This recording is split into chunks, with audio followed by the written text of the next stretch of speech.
Greetings everyone, and welcome to episode 1 of my Ratchet and Clank 1 Let's Play. I've already done a Let's Play the third game, but now I'm going to Let's Play the first game.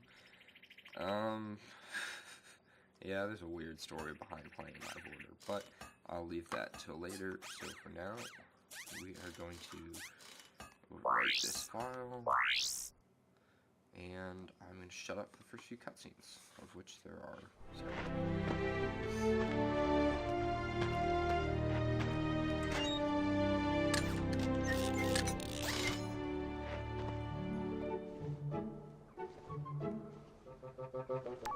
Final step, attach robotic ignition system. Thank you for using help desk technology.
Alright, welcome. I had to sort out some audio issues there. Crap. I need to adjust my mic because it's in the way of my screen. Okay, there we go. I forgot there's some boxes up here. So, first real quick, let's get into why I'm recording the first game after the third game. Pulling like a George Lucas here. Well, let's do episode 4 first. Anyway, basically what had happened was I tried running this game first. I'm running this on an emulator, which is why this is kind of important. I tried running this game on my emulator, which is just PCSX2, the same one that everyone uses. And it just, I couldn't get it to run with reasonable frame rates. So I just gave up and I was like, fuck it, I'll go to Ratchet and Clank 3. And so I did, and damn it, I apparently can't play this game. Really? Okay, there we go.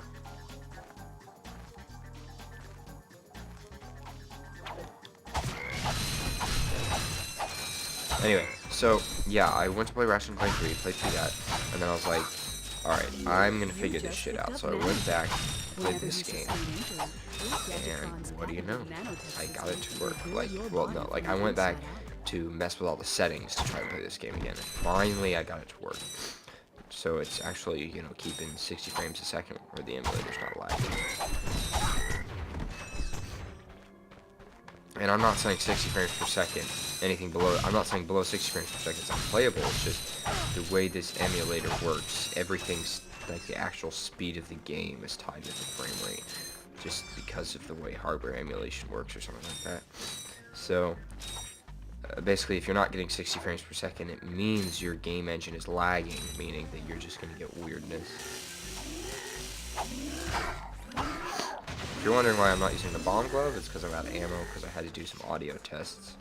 Because I've actually recorded about an hour and a half, probably like an hour of this game so far, but I didn't check my audio, and the game audio was way above me the whole time, to the point where you couldn't hear me To talking use your at round all.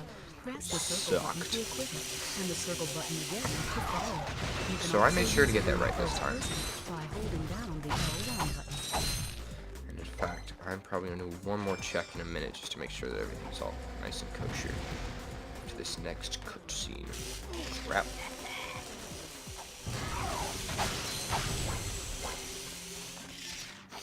Man, this game's so much simpler over the third game. And even the second game. This game's basically just... The first one's just so, like, pure and simple, unadulterated. Sorry about that. I got interrupted, and I went to go check on my audio levels real quick, and I did turn the sound down just a touch more. So, time for another cutscene.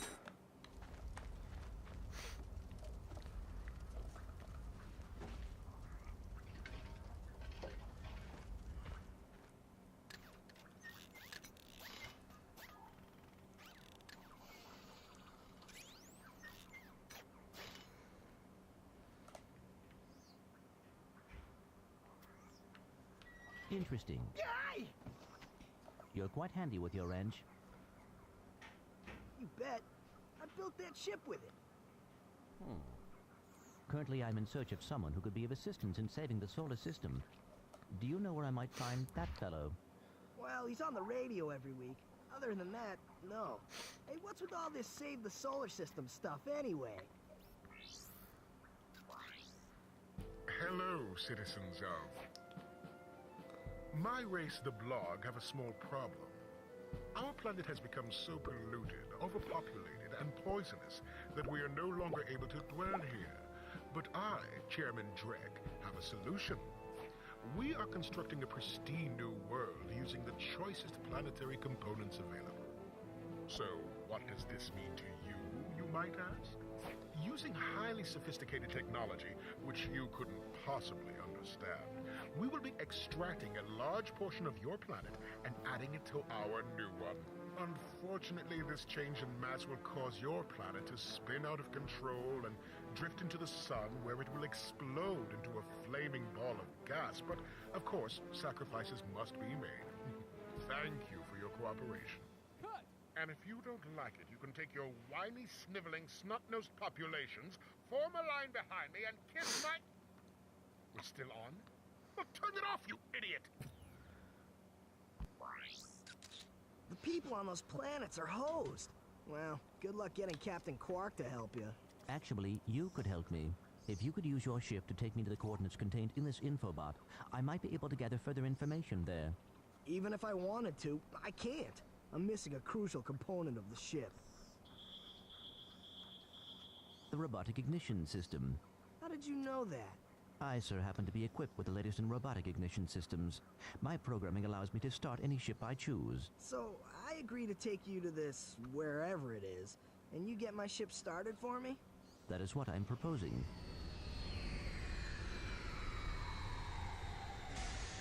Deal.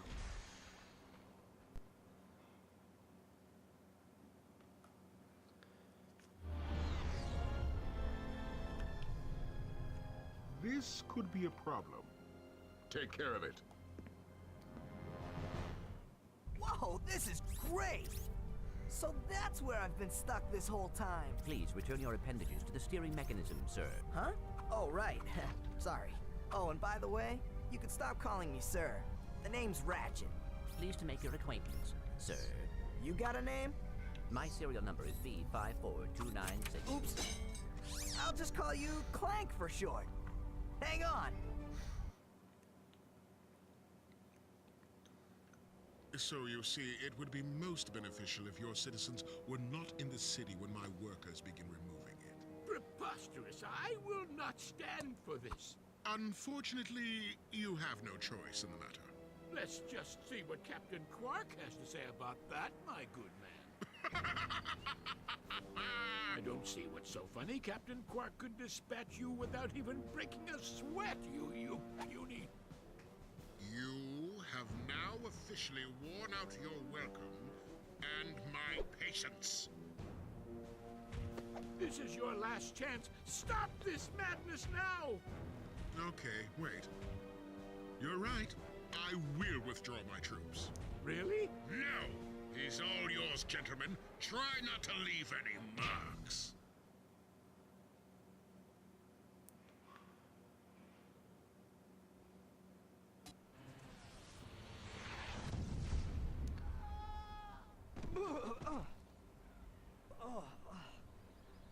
Clank? Where are you? Oh, sorry about that. Well, we're not leaving the way we came in. Perhaps we could procure a ship from one of the inhabitants. If there are any left. Yeah, I know what a memory card does. Okay, guys. Give me ammo. Alright.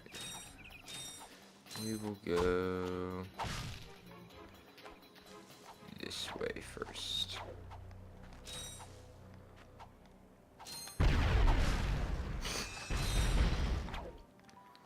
Yeah, there are a ton of cutscenes at the beginning of the game. And this is like the third time I've done it. Like, I did it once at the beginning when my emulator was lagging like crap, just to see if, you know, maybe it would eventually become playable. Nope, it didn't. And then I did it again the other day when I was trying to record the first time. My audio was out of whack. And now I'm finally getting to play the game and actually record it with something that's usable. Yay. So. Anyway, gold bolt.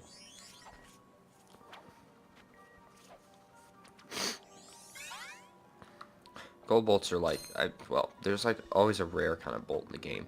In this game, it's gold bolts. In the second game, I think it's platinum bolts. In the third game, as you saw, it's titanium bolts. Oh, hello. One thing that really bugs me about this game is the lack of the ability to strafe. It's so difficult. I mean, you do get like a upgrade to Clank later in the game that makes him somewhat strafable. But in the meantime, you really can't do jack.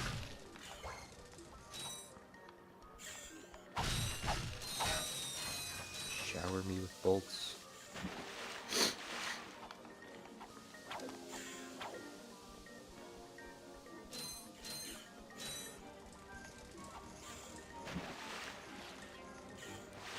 Also, if you remember from the third game, Clank had a helipack, which means he could, like, fly up, but you don't start with that in this game, which is kind of nice, actually. Like, it makes the game, I don't know, it adds another element to the game as Clank gets his upgrades, and damn it. Crap.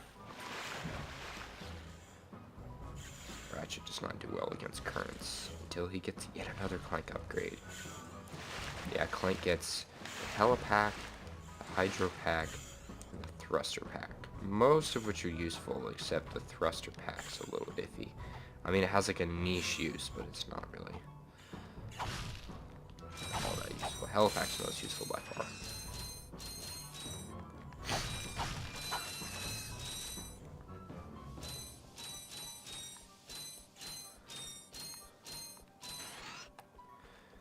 And time for another cutscene. Blast it!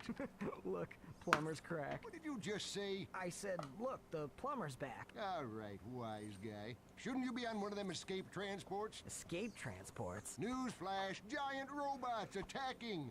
The escape transports are taking all the rich folks off this god-darn planet. So why aren't you on one? Socioeconomic disparity. What? He hasn't got enough bolts. Working people have to wait for Captain Quark to save us. Well, got anything worth a lot of bolts? I got this thing. Shows two weirdos ditching their ship. It's got coordinates to a desert planet, too. An infobot. Ratchet, we could use that. Oh man, just as I'm about to get enough money for a weapon, somebody wants my money.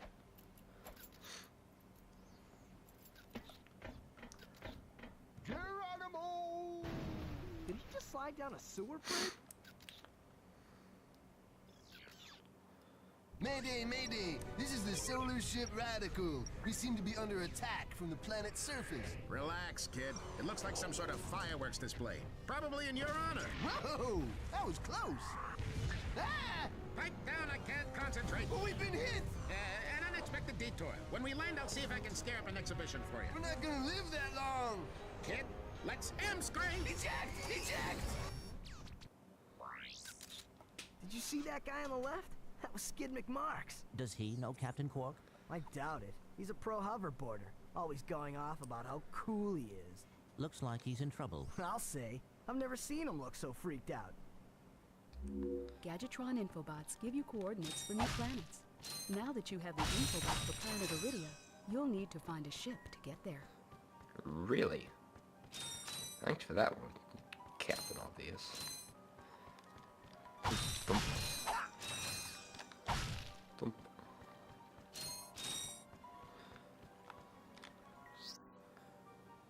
There's a skill point you can get for shooting down one of those planes, but you need a more powerful rocket launcher. You don't get till much later in the game. And I don't even know where it displays skill points, like on the pause screen I was looking for earlier. It's not there.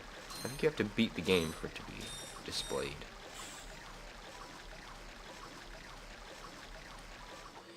Alright, let's buy some. Okay, we don't need ammo, never mind.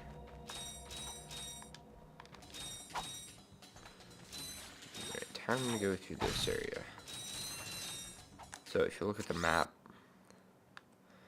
actually, never mind. I have no need to go through this area.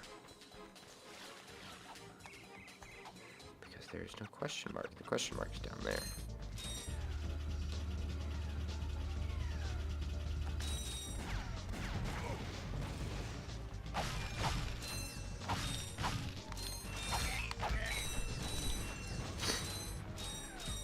Another thing I really like about this game is your weapons don't upgrade. I know that sounds like a weird thing, but it's kind of like a weapon upgrading is like a double-edged sword. It makes you, like for me at least, it makes me want to get all the weapons and use them all and upgrade them all equally. But at the same time, you really can't do that. Like, hang on. You really can't do that. And because like not all weapons are as useful as other ones, like some of weapons just kind of suck or they're not good to the upgrade, so it's kind of obnoxious. But at the same time, upgrading weapons is really cool because they get more powerful. In this game, nothing is like, most monsters die a few hits, like they're not as health heavy as the stuff in some of the other games. But, and like every weapon's useful though, which is awesome. So you don't feel, I guess my point out of that was you don't have to feel obligated to use one weapon over all the others, which is nice. But more than anything, it lets you use the wrench in combat, which is actually pretty fun.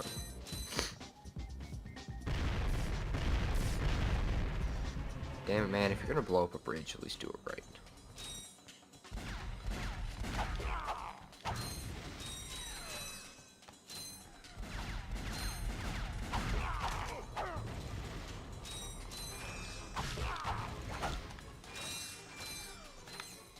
Boink.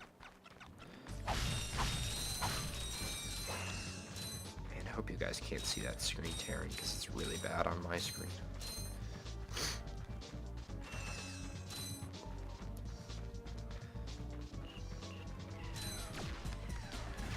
Boink. Boink. Boink.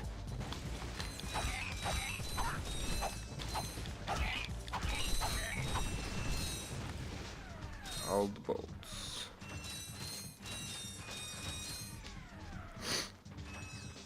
Oh man, I missed some box over there. Whatever. It's no big deal. I have enough to buy the pyro gun, which is good enough for me. Though there is another gun that I get on the next level that I'd like to have enough for, which is actually a really good gun. I mean, the pyrometer that I'm about to get, which is basically like a little short-range flamethrower, is basically one of the best weapons in the game to get on the first level. Which just goes to show that, like, without the whole upgrading thing, you can like get good weapons early, as opposed to just having them being forced to give them to you later in the game. I don't know, makes the game interesting.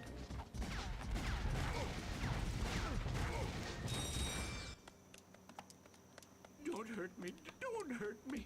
Oh, what are you? Mercenaries? Torturers? Assassins? I'll tell you anything. Here, take my infobot. It's all I've got left. Sir, we're not assassins. Hold on. Let's see what he's got.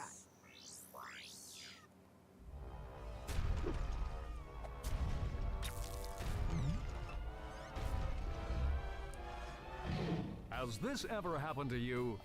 Hi, I'm Captain Quark, and believe me, there's nothing worse than staring down a Blargian snagglebeast from the inside and knowing your equipment isn't functioning properly. That's why I come to Al's Robo Shack for all my electronic needs.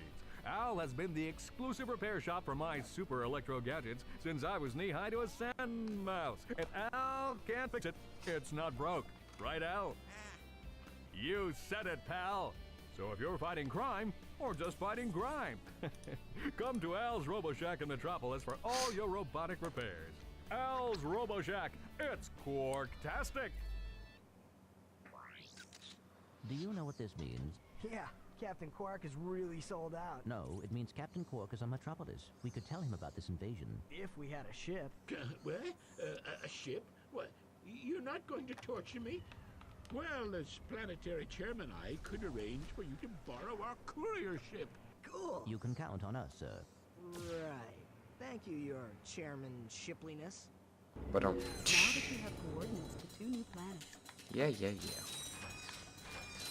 Okay, I think that's gonna be about it for this episode. Ooh, boxes.